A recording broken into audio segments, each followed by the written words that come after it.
Ce sont de véritables héros des plages. 17 hommes et 8 femmes se sont affrontés samedi lors de la 3e édition du Red Bull Ocean Rescue, une compétition spectaculaire de sauvetage côtier. Course à pied, natation, paddleboard, kayak et même des sauts de falaise sur un parcours atypique de 6,5 km. Nous, d'habitude, on évolue sur des courses qui font 10 à 15 minutes. Là, on est plutôt vers les 55 minutes pour le vainqueur chez les garçons. Donc déjà, dans l'effort, ça n'a rien à voir. On a beaucoup de dénivelé, beaucoup de courses à pied, ce qui est beaucoup moins le cas sur nos courses classiques.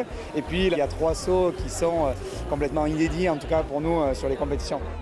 Venus pour la plupart des côtes basques et landaises, mais aussi d'Espagne, d'Italie ou du Pays de Galles, ces athlètes font partie des meilleurs de cette discipline de plus en plus populaire et s'entraînent dur.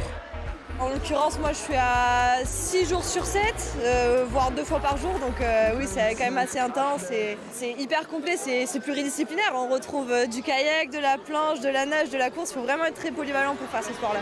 Thaïs Delrieux du Biarritz Sauvetage Côtier s'impose chez les femmes en 1 heure et 2 minutes. Chez les hommes, victoire du Landais Alan Le Gall en 53 minutes.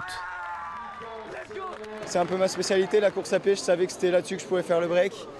Et voilà, donc j'ai relancé sur le pont pour pouvoir avoir le plus d'avance à la nage. Et voilà, j'ai réussi à prendre assez d'avance pour tenir le lead et pour pouvoir gagner.